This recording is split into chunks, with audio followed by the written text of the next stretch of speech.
Are you ready to get the Hydrafacial glow? Loved in 87 countries across the world. It's not a facial, it's a Hydrafacial. Now available across the UK. Visit hydrafacial.co.uk to find your nearest location. I didn't know anything other about Robert Burns, apart from that we celebrate on Burns Day on the 25th of January every year. But I didn't know until I was told I was having a call with David Guest in 5 hours' time. You know, I didn't know anything about Robert Burns. Hi.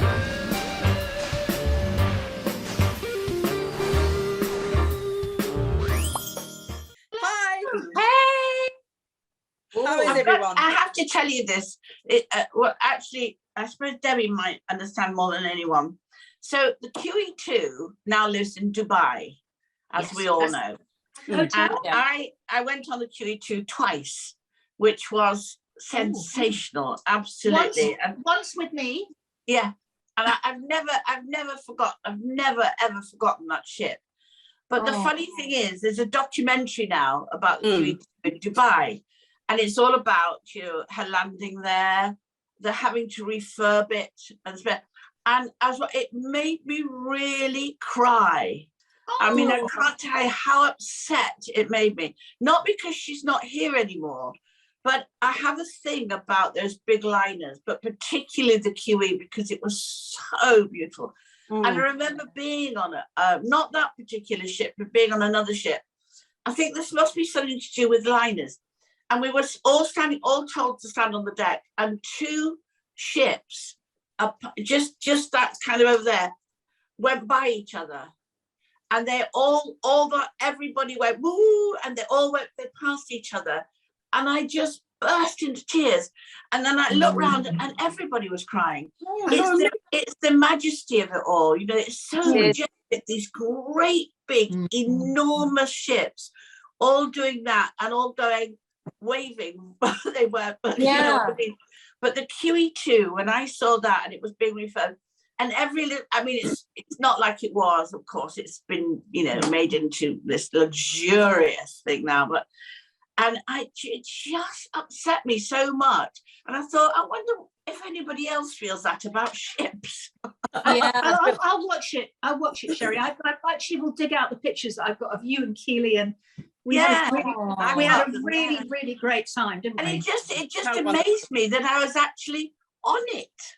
Yes, absolutely. When I looked, I thought, oh my God, I was in that swimming pool, which is now as luxurious. When we were there, it's just a little tiny swimming pool. But I don't know why. Anyway, that's my story. I love the idea of ships because you have to dress up on ships, you see. You did on that. Which is a brilliant segue into my coat. Tell us about the thing is, I'm missing, what I'm really missing is Dress Up Friday. And I know it's Tuesday, so I thought we would have Dress Up Week, where we would wear different, and I think we've all come actually without even knowing that. I've done a bit of Chanel. I've kind of tried to, it's Topshop, 100 years old. But I've kind of tried to Chanel myself today. Yes. And have you got anything on underneath that coat? Of course not, darling. Don't be silly. Don't show us. Do I ever wear anything underneath fur? No, never. Shall I show you the big reveal? Fur, is it? No. Of course not, darling. It's faux fur, darling. Yeah. Oh, thank God. Yes, Sherry, I was very worried there for a moment. Yes. I thought we were going to get different type of viewers. Yes. And do you know who it actually was pre-loved? And do you know who it was pre-loved by? No. Robin Gibb. Of the Beatles. Oh my God! Oh yes, and it was an exchange, and I think I'll wait until the end of the show to tell you what the exchange was for. If you it wasn't for something naughty, was it, Dee? You didn't give him something naughty, did you? I will. Robin keep you Gibb wore that coat. Are you saying that Robin Gibb wore that coat? Yes. You're actually saying, Sherry, that Robin Gibb owned that coat.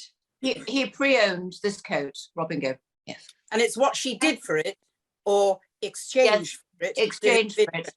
And that will be revealed. This will definitely get us a different type of viewer. Can I now bring in our guest before we go any further?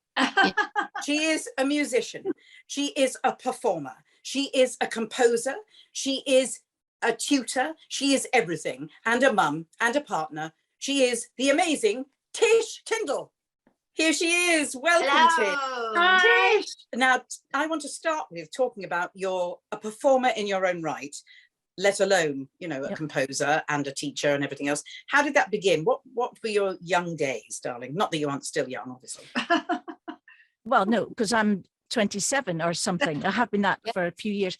I went to school in Aberdeenshire, and one day a string instructor came round and said they would like to do a test, an ear test, which had nothing to do with musicality, about for people who would like to play an instrument. And so they said, what instruments do you have? And the teacher said, well, we've got the cello. I didn't know what the cello was, but I wanted to play it. Whatever it was, I just wanted to play it. And I went home and I said to my mum and dad, I've got the chance to play the cello, but it's going to be X amount of pounds per month, you know? And my mum said, well, I don't know, you'll have to ask your dad, Hen. So I asked my dad when he came in from work, waited till he's had his tea, and he was quiet and he was happy. And I said, Dad, I'd like to play the cello. And he said, okay, Henny, you can play the cello as long as you practice it. And I walked out of his study and I turned back and he said, darling. And I said, what? And he said, do you know what it is? And I said, no, I'm going to find out tomorrow and I'm going to play it. So then the next day I came home with this massive thing. It was a massive thing. I didn't know what I thought it was. I thought it was a woodwind instrument, but this massive cello came home with me. So that was the start of it. And then after that, they rented me a piano, bless them, one Christmas time from a famous shop in Aberdeen. And that was it. I just started to play. I didn't start to sing though, Harriet, until I was in college. In fact, I had my first singing lesson when I was in college, and then my voice just appeared, and that was it. Amazing! Wow! And tell us, didn't you have a school friend? Oh, I had a few school friends, but I think you know one of my school friends actually very well, probably a lot better than I know him. Richard Arnold and I went to school together. No. Yeah, we went to high school together. It was Inverurie Academy. And we shared a lot of classes, especially in sixth year. We did a lot of classes together. I think they were English and history, the classes he was so clever. He is so clever, so dapper. Was he very naughty, I was going to say? Oh, terribly naughty. He was so naughty. Do you know what he did? He used to come to the discos. When we went to the discos in Inch, you had to get on the train to go to the discos in Inch, which is in the back of Beyond, beautiful Aberdeenshire. And he would come there and then he would write an article in the Pupil magazine. And I remember one article he wrote about me and a certain drink. I'll never forget that. But he was so, I think, I'm hoping we were of age. I'm feeling I might have been 17 at the time. Very proud. When did your composing start? When I was 8. It was 8? Yeah, when I got the first, when my mum and dad rented the piano, what they did was they told me that Santa wasn't bringing something for Christmas and they were bringing something for Christmas for me. So I couldn't go into the spare room from October. Christmas morning, I came down the stairs, all excited in my wee jammies, down the stairs. Oh, it was a piano. I was in floods of tears, just crying. And I went and started playing and I played all day, just kept playing and I still remember what I made up that day. And my mum came in at the end of the night and she said, you know what, Henny, you will never be lonely because you've got your music. And that was it. Fabulous. What a lovely thing to say. Lovely thing to say. Tish, you've done so much. I want to know of everything that you've done. This might be a very difficult question for you to answer. What is your favourite? Teaching. Yeah, really? I work with people who think I'm really confident, who think that they might never be able to be talking to the Wonderbirds, who think that they might never be able to go for a job. We all need to value how we feel about ourselves. And it takes so many years. You know, I'm 52, well, 37, but 52. Of course, yeah. And it takes so long to feel okay about yourself. And I just think that the performing arts and the creative industries have so much to teach us because we have to be confident when we don't feel like being confident. You know, we have to, as Harriet would say, crack a smile and get on with it, darling. You know, that, you know, and we have to do that. Yeah, it's very interesting because when you help people, when you give them the key, as I say, because I do this with a lot of people as well myself, you give someone the key, and when they take it, and you watch them grow, it's like sitting in the sun, isn't it? It's just the most fantastic feeling. When talking about David Guest, I knew David very well. He'd come down with me together. I used to go to all his Motown shows, everything that he produced. Yeah. And he was an influencer and didn't know it. And he was a person that could instill you, because he cared about people so much and loved people so much. And that I miss him for that, because that meant so much to him, didn't it? Oh, it really did. And, I actually wrote a one-woman show about meeting David because it was so ridiculous and hilarious and meaningful and wonderful. And the first thing he said was, I was going to do American accent, but I'm not going to bother. He said, Tish, do you have an office in Hollywood? I was like, no. Okay, London. I was like, no. Edinburgh? No. Aberdeen? No. And then we finally got to Inverness. I said, no. He said, where? I said, Lossiemouth. He said, can I fly planes in there? I said, well, the RAF are here. You can try. So he flew up to Inverness, Sherry. He flew up to Inverness Airport, and wait for it, I was late. He was outside having a fag with a person when I arrived at Inverness Airport, which is almost a porta-cabin, Yeah. And there he was, and he was something. He used to shout at me in capital letters on text when he was annoyed with something that I'd done. Yeah, he would shout at me. But then in other moments, he did something really amazing for me up here when I was singing at the opening of a fun day, which was in memory of a young man that died with childhood cancer, and the fund that then creates so many opportunities and gives support to families who are affected with the same illness. And David wanted to go away to the casino, which he did. He came up to see the rehearsals on Friday, and this event was happening on the Sunday. He said, how many people going, Tish? He said 2,000, 3,000. I said 200, darling. There'll be 200 there. That's it. He was like, how big is the town? I said, it's tiny wee, really small. There'll hardly be anybody there. I said, if you don't want to do this, you don't have to do it. And he said, no, I'm doing it, but I'm doing it for you. Oh. And he went away I had to drive him to Aberdeen. That was another hilarious moment.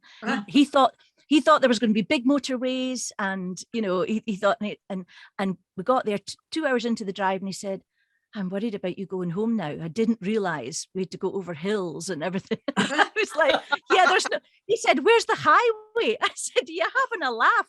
You're going through the glens. And so, but the next morning he was there. He came back. He'd been away in the casino all night. He came back and he did this, and it was, his generosity was quite something. It really, really was. And yes, to answer your question, Sherry, he said, when I said to him, I will write this and I will rewrite this, because I don't think I can replicate the Hollywood version. I just don't think that's me, but I will rewrite this. But I would like to make sure that we give undiscovered talent an opportunity when we're doing this. And he completely agreed. So I absolutely, I just, he's in my heart. And talking about heart, I just want to ask you a question. I have a thing about bloating. Now, I understand you've got something for me. Sherry, I have got this sorted, darling. This is sorted, right. Okay? Right. Yeah. So this is what you do. It is a little bit of apple cider vinegar. I'm putting this down. Apple cider, yeah. A little bit of lemon juice from a lemon. Lemon. I know that sounds bizarre, but not a bottle. No. Then we have a little bit of cinnamon, just cinnamon, and a little bit of cayenne pepper. Oh. Some honey. Honey. And all of that's in the bottom of your mug, darling. And then you fill it up to the top. Bob's your uncle. That's it. It's happened. Sorry. With hot water? Yep. Brilliant. Every morning, I'm telling you, those ducks won't know what's happened, darling. There'll be no quacking. There's not going to be a bit of quacking, darling. Nothing. You're going to be there, sorted. But now Sherry's got uploading, I need to ask you about your doggies. Oh, our doggies. We've got 5 doggies and 5 What cats. are they? So we have a Hungarian Whistler. Yeah. We have a chocolate lab. We have a Yeah. Chorky. Yeah. We have a dachshund, and we have a Chihuahua. Oh, And they all live with the cats. I have a Chihuahua who's here somewhere. I don't know where she's gone actually. And I have 3 Springadors. Oh, wow. Yeah. So Springers and Labradors. Yeah, that's so they look very lab-like, but they look like small labs, small, slim labs. And every I love morning a lab. there's such lovely snogs. Oh, yeah, I know. They're so gorgeous. My And lab's you have called 5 Judy. cats as well, don't you? Yes, 5 cats. And the newest cat's called Elvis. And he's a Peter Bald, so he's a naked cat. He's naked. So he's amazing. Oh, he's honestly, he's amazing. He's got such character. Do they all got get such on, character. darling? Well, the the Bengal has to live through this end of the house, so does a lot of work here with me, because she would probably rather eat most of them, all of them, if she could. So she's called Taggis. That's the angel of song, and yeah, she sings. What a voice! She's got a fantastic voice. But yeah, all the cats and dogs get on, apart from little Taggis. They do. Oh, wow. The Chihuahua obviously rules the roost, like she does here. Well, the Chihuahua is called Parker, and he's a he, and he will bring you a gift. As soon as you come in the door, he brings anything that's on the floor, anything. Don't leave your pants lying about, because they'll be there. He brings it in and gives it to you, and that is so gentle, so lovely. I mean, they're just our life. That's I've lovely. got a Chihuahua boy, but he's I find him rather aloof. Oh, He That's hates what I us. can say. He's He a very hates could be us. wind. Yeah, Shellie, he's could be very wind. camp. He has Sherry those wind. kind of hands, Oh yeah. and he's very aloof. You can only touch him when he wants. He won't sit on your knee or anything like that. And he's very much, sorry, what did you want? Are you feeding me? If you're not feeding me, I have no interest in you whatsoever. So he's very strange. I've never had an animal. I'm used to big dogs, so not used to like these little kind of camp hounds he's got. Beanie's not like that at all, though. You see, she's. I know, but he's no hair. You've got a hairy one, haven't you? Oh, excuse me, Sherry. That's far too much information. There's no reason to tell her these things about me. Darling, how did you acquire 5 dogs? How did that happen? And 5 cats? Well, it just happened, darling. It just happened over time. I don't know what it was. It might have been premenopausal. Could have been that. It just, it just kept going. And then Diane and I have 3 children between us. So then, they're leaving the nest. And I suppose then that's just it. We just adore them. And that's But but you don't have a horse. I'm surprised. Oh, no. And I can't tell you on air why I don't have a horse, but it's to do with they've had too much cider vinegar, I think, is what's gone on when I've met them. That's your partner you talked about, who you also run your college with, isn't it? Diane, yes. Yeah. So we've got a bit of a crazy life story. So we've been together for 12 years now. Both of us were married before, and we have 3 beautiful children between us. But yes, so we, I think I just met the other side of my creative coin. It felt, she's a producer, dancer. She's danced all over the world, and I write the shows and she produces them, and it just really works. And we run the college together. It's lovely. Yeah. So it's a family affair. Wonderful. She doesn't want a horse either. No, she doesn't want a horse. She wants a horse. Only you want a horse, Sherry. I know. And Tish, I wanted to ask you, because you're launching something very, very special and spectacular this year, aren't you? Which is about the iconic cultural icon, Robbie Barnes. That's how you pronounce it, is it? Forgive my that was perfect. Dee, that was perfect. Perfect. Yes, I am. It was an amazing project that was gifted to me by David Guest, actually. And so 30 years ago, I just worked this out this morning, 30 years ago, the first version of this show was premiered in Hollywood, starring John Barrowman, and it was produced by Anthony Perkins, Gene Kelly. I mean, everybody, just everybody. Anyway, fast forward an awful lot of years, and for some reason, David asks me to, rewrite the project and take it on. So that is now 8 years ago since David asked me. 7 years ago was the premiere of the first of my versions in Aberdeen. And since then we've done an awful lot to it. And I got to the point where last year I asked some very talented West End people, who you maybe know, one of them particularly, if they might get involved in the filming of the thing that I think is the version. And they were so kind to do so. So we've just been filming with cast of Burns that comes from Lossy Entertainment Academy, which is the college that I run with my partner. And we just had the most incredible time. And some of the songs have been given new life. The story's been given new life. It's really upbeat. And I'm really proud of it, Dee. I really am, for so many reasons, though. Not just obviously the story, the backstory, but the fact that we have West End performers sharing their talents and their expertise with a cast of people who have worked so hard for so many years to get this to where it is. So wonderful, moon, really. Oh, I'm not surprised, because you're so talented and you've done so many amazing things. But this to me is so important. I mean, he was just an influence on, Coleridge and Wordsworth and Shelley, all the great poets, wasn't he? And with an incredible life story as well. Incredible life story, and such an influence on people like Abraham Lincoln, like Alexander Hamilton, you know, Bob Dylan, Michael Jackson. He was. But the words that he gave us, and I think I'm nearly bursting into song here, but the words they say, they will last for a lifetime, for more than just one day. And that's why I'm writing the piece, because I didn't know anything other about Robert Burns, apart from that we celebrate on Burns Day on the 25th of January every year. But I didn't know until I was told I was having a call with David Guest in 5 hours' time. I didn't know anything about Robert Burns. And yet our mutual friend, Richard Smith, said, "Oh, I'll get Tish to write that for you. That's no problem at all." So, and Richard phones me up and said, "You know about Robert Burns, don't you?" No.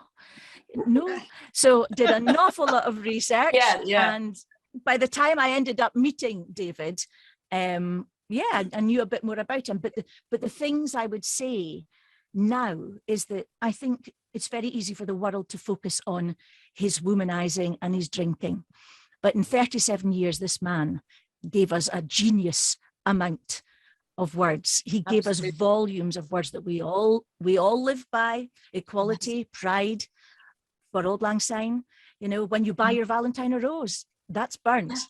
Will you come back and see us again soon, Oh, please? Absolutely. Yes, I will. If you would have me, I would really love to come back. Yeah, I love more Of recipes. course, darling. Of And course. sing us some songs as well. Absolutely. We could do it at the piano. Oh, yes, please. I did write a song about you. Yes. Thank you. Oh, that's going to be a bit strange. Do you Bless you. That's Write a fabulous. lovely song about the Wonderbirds, dear. That's what I'm saying. Yes, that's happening. Lovely to meet you. Lovely Darling. to meet you. Bye. Thank Ciao, you so ciao, much. darling. Bye, darling. Bye. Bye. Oh my goodness. I love her so much. She's so creative. So many sides to that coin. It's so wonderful. And she's such Beautiful. an amazing woman. Yeah. Yes. Trailblazer. I felt quite emotional when she was talking about, after you asked her about, the favourite thing, and she said teaching.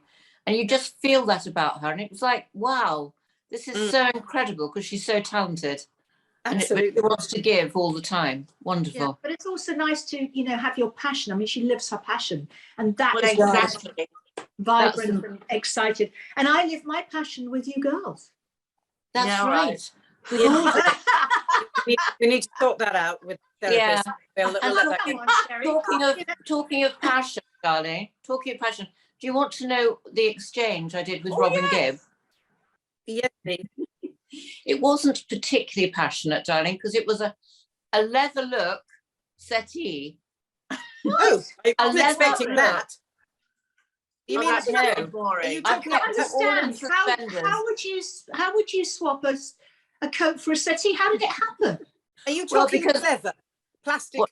leather, pleather. It was, yeah, it was, but it looked it was Clever. stunning, beautiful sofa, and I had 2 dogs at the time, and so it was good because you could they used to shed their hairs and everything, and they came round one day because they were neighbours of mine actually at the time, and he went, "Oh, I love that sofa, I love it so much," and I said, "You can have it," and of course I'd been saying about the coat, and he went, "I'll tell you what, I'll swap you for the sofa." And he actually turned up, it's absolutely true, with like a van to pick it up. And there was me thinking, wow, this is really incredible, because they were very big at the time, and they still are, of course. But yeah, so I swapped this coat for my leather look settee. Yeah, there you go. Wow. Who's coming in on Friday?